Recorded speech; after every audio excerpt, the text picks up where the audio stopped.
All right, everybody, how are we doing tonight? Well, not tonight. It's daytime for this video, probably, unless you're a night owl, which, hey, me too sometimes. But I am pumped because today we are diving headfirst, maybe with a little splash, into one of the most incredible cities on the planet. Seriously, this place has it all: amazing food, mind-blowing architecture, and shopping that'll make your credit card sweat a little, in a good way, mostly. Welcome to our countdown of the top 10 must-visit places in Singapore. You guys are going to love this, I promise. We've packed our bags, metaphorically speaking, unless you're watching this packing for Singapore, in which case you're a genius. We're talking about a city that's like a beautiful futuristic garden, mixed with a foodie paradise, sprinkled with some serious history and culture. It's a whirlwind, a blast, a non-stop adventure. I've done the hard work, folks, the very tough job of researching all the fun, and now I'm sharing the gold with you. Get your notebooks ready, or just your mental notes, that works too. So buckle up, buttercups. Whether you're a first-time visitor, wide-eyed and bushy-tailed, or a seasoned traveler thinking you've seen it all, spoiler, you haven't seen. These spots are sure to make your trip unforgettable. We're going from iconic skylines to hidden gems, from mouth-watering eats to sights that will just make you go, woo! You know, that really good kind of wow. Let's get this Singapore party started. Are you ready? I can't hear you. Okay, I really can't. This is a video, but you get the spirit. Let's go. First up, you cannot, I repeat, cannot talk about Singapore without mentioning this absolute stunner, Marina Bay Sands. Come on. It's that building that looks like a giant surfboard, or maybe a spaceship, decided to park itself on top of 3 skyscrapers. And let me tell you, the view from up there, we're talking about that incredible infinity pool, the one that makes it look like you're swimming on the edge of the world. I'd probably just cling to the side like a scared cat, but hey, the pictures would be amazing, right? It's one of those places that's even more breathtaking in person than it is on Instagram, and that's saying something. You just feel like you're on top of the world, literally. It's an architectural marvel, and you'll be craning your neck, going, how did they even do that? But it's not just about the pool. Oh no, down below, or, well, still pretty high up, you've got a world-class casino. Try your luck, maybe win enough for an extra souvenir, or perhaps some high-end shopping that'll make you feel like a movie star. Think fancy bags, shiny things, the works. And the restaurants, don't even get me started on the celebrity chef restaurants. It's like, thank you, Marina Bay Sands, for making me feel super fancy for a day, and for providing a view that my phone camera simply cannot do justice to, no matter how hard I try. Seriously, this place is an experience from top to bottom, an icon for a reason, and the perfect spot to kick off our Singapore adventure with a bang. Next, we're taking a totally different vibe, a dive into culture, colour, and some seriously good smells. It's Chinatown, everybody. Woo! This place is just buzzing with energy. From the moment you step in, it's like a feast for the senses. We're talking vibrant red lanterns strung across the streets.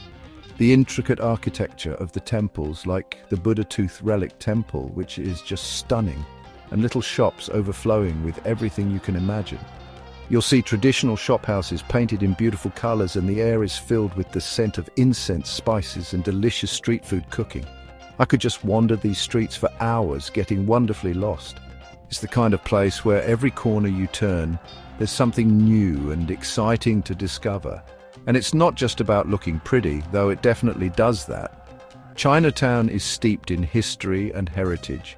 You can learn so much about Singapore's multicultural past just by walking around. Find some unique souvenirs, maybe try your hand at haggling, politely of course, or just soak in the atmosphere. I'd probably try to sample every single snack from every single stall. Oh, what's this? Looks interesting. Delicious. It's a place where the old meets the new, where tradition is alive and well, and where you can really feel the heartbeat of a different side of Singapore.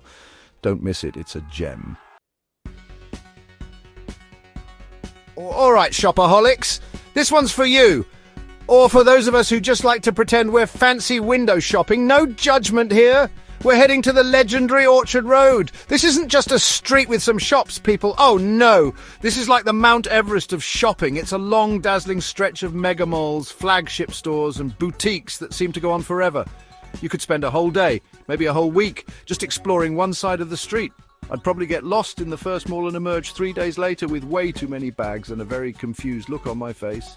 Where am I? What year is it? Did I buy a new sofa? It's that kind of overwhelming in the best possible way. But here's the cool part. It's not all just high-end designer stuff that costs more than my rent, though there's plenty of that if you're feeling splashy. You can find everything here, from luxury brands to local designers, department stores, and even some more budget-friendly options tucked away. And when your feet get tired and your wallet needs a break, almost every mall has an amazing food court.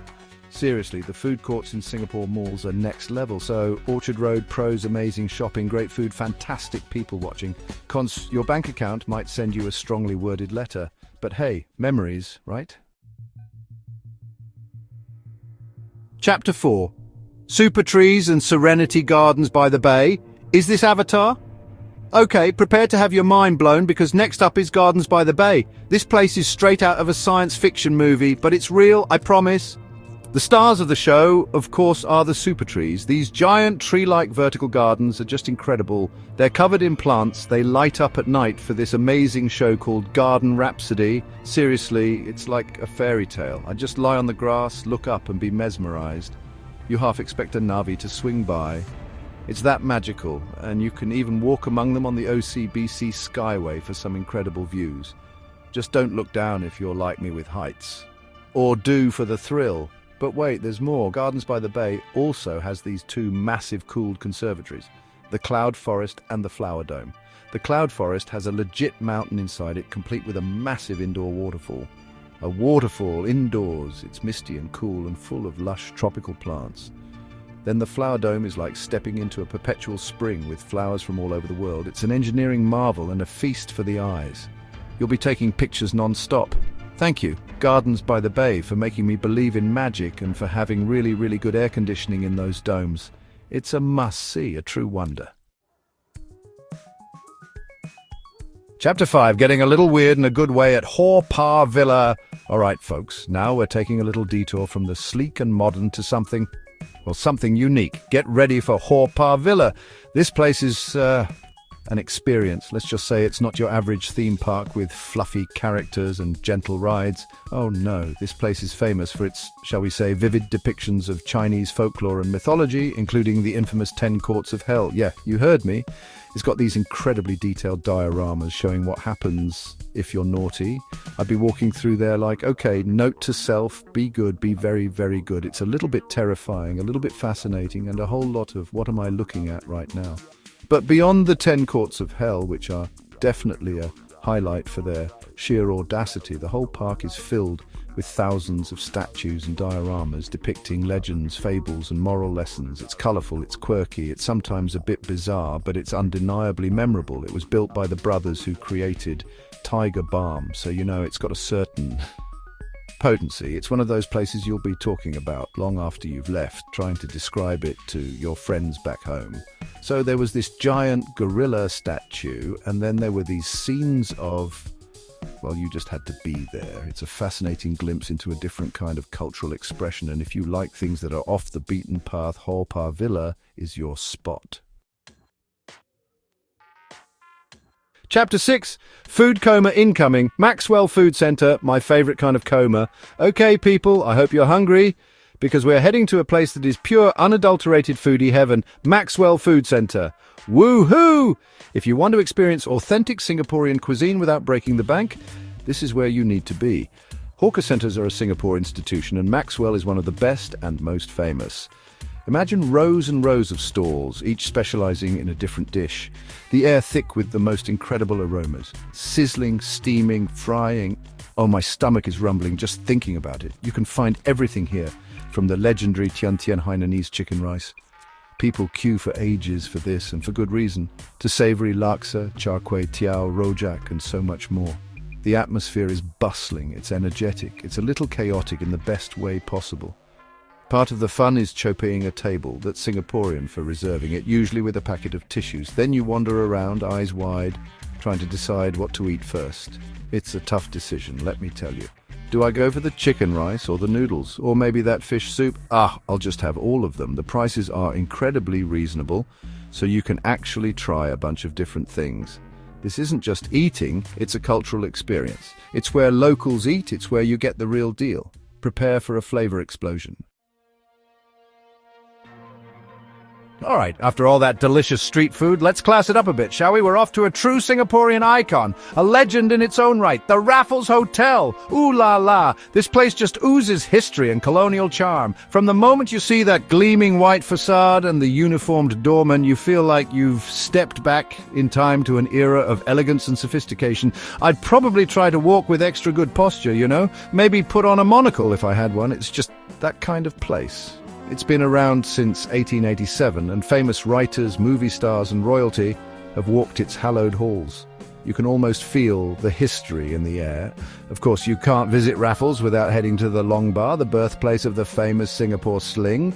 Yes, this is where that iconic pink cocktail was invented. It's a tradition to sip on one while munching on peanuts and, get this, throwing the shells on the floor. It's the only place in super clean Singapore where littering is encouraged. How cool is that? Thank you, Raffles Hotel, for giving me an excuse to make a mess and for serving drinks that are basically a vacation in a glass. Even if you're not staying at the hotel because you know it's fancy, visiting the Long Bar or just wandering through the public areas is an experience in itself. It's a beautiful piece of Singapore's heritage. Okay, the sun has set and Singapore is lighting up. So where do we go when we want some vibrant nightlife? Clarke Quay, that's where. This place is buzzing. It's right by the Singapore River, and all these old warehouses have been converted into a dazzling array of restaurants, bars and nightclubs, the lights reflecting on the water, the music pumping, the crowds of people out to have a good time. It's got such an energetic, fun atmosphere. You can just stroll along the river, soak it all in, and decide which spot calls your name. I'd probably be the guy doing some awkward dad dancing if the music was right. You know the moves. Or maybe just people watching. That's always entertaining too. There's something for everyone here. You want a chill riverside pub? Got it. A high-energy dance club? Yep. Live music? Plenty of that. Al fresco dining with a view? Absolutely. And for the real thrill seekers, they even have one of those G-Max reverse bungee things. You will not see me on that. No way, no how. I'll be the one on the ground filming you and probably screaming louder than you are. But hey, if that's your jam, go for it. Clarke Quay is the perfect place to unwind after a day of sightseeing, grab a drink, have a delicious meal, and just enjoy the lively Singaporean nightlife. It's a blast. All right, animal lovers, this one's for you. And even if you're not a massive animal person, trust me, you'll love this place. We're heading to the Singapore Zoo, and it's not just any zoo. It's often called one of the best rainforest zoos in the world. What makes it so special? Well, for starters, they have this amazing open concept design. That means the animals are in these spacious, naturalistic enclosures, often separated from you by moats or other clever, unobtrusive barriers. It feels less like they're in cages and more like you're stepping into their world. You can get surprisingly close to some incredible creatures. I'd probably try to have a conversation with an orangutan. So what's the gossip in the primate world these days? And the variety of animals is just astounding. White tigers, pygmy hippos, playful otters, majestic giraffes, and of course those incredible orangutans swinging through the trees. They also have the night safari right next door, which is the world's first nocturnal zoo, and the river safari, which is Asia's first and only river-themed wildlife park, so you can make a whole day or even a day and night of animal adventures. It's super family-friendly, but honestly, it's fascinating for all ages. Plus, they do a lot of great conservation work. Thank you, Singapore Zoo, for letting me see amazing animals and for not making me feel like was the one on display, mostly. And now for our grand finale, the spot you absolutely have to get a photo with, the one and only Merlion! Yes, this iconic statue with the head of a lion and the body of a fish is the symbol of Singapore. It's like the Eiffel Tower of Paris or the Statue of Liberty of New York. You just got to see it. Located at Merlion Park, right by the water, it stands proudly spouting water into Marina Bay. And taking a picture here is practically a Singaporean rite of passage. You know, the classic poses, pretending to drink the water, or my personal favourite, trying to make it look like the water is coming out of mouth. Come on, you gotta do it. It's silly, it's touristy, and it's absolutely essential. But it's not just about the photo op, though that's a big part of the fun. From Merlion Park, you get some of the most stunning views of the Marina Bay Sands complex, the Art Science Museum, and the Singapore Flyer. It's a fantastic spot to just sit, relax, and take in that gorgeous Singapore skyline, especially as the sun starts to set. It's like the Merlion is the official greeter and farewell ambassador of the city, watching over the bay. It's the perfect place to wrap up our tour, reflecting on all the amazing sights and sounds of this incredible lion city. What a journey! And there you have it, folks. Our whirlwind tour of 10 must-visit spots in sensational Singapore. What an amazing city, right? From towering skyscrapers and futuristic gardens to vibrant cultural enclaves and mouth-watering food adventures, Singapore truly has something for everyone. I feel like I need another plate of chicken rice just thinking about it all. I hope this has inspired you to plan your own trip, or maybe just relive some awesome memories if you've been lucky enough to visit already. It's a place that stays with you, that's for sure. Thanks for joining us on this tour of Singapore's top attractions. It was a blast sharing these incredible places with you. I had fun. I hope you had fun. I think we all had fun. If you enjoyed this little adventure and you want to see more like it, you know what to do. Help a guy out. Don't forget to like, comment, and subscribe for more travel tips and guides. Let me know in the comments which Singapore spot is your favorite, or if there are any hidden gems I missed.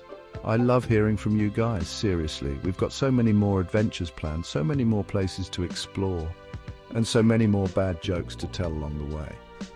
You won't want to miss it. So hit that subscribe button, ding that little notification bell so you know when the next party starts. Until then, keep exploring, keep dreaming, and keep being awesome. See you in the next video. Bye, everybody!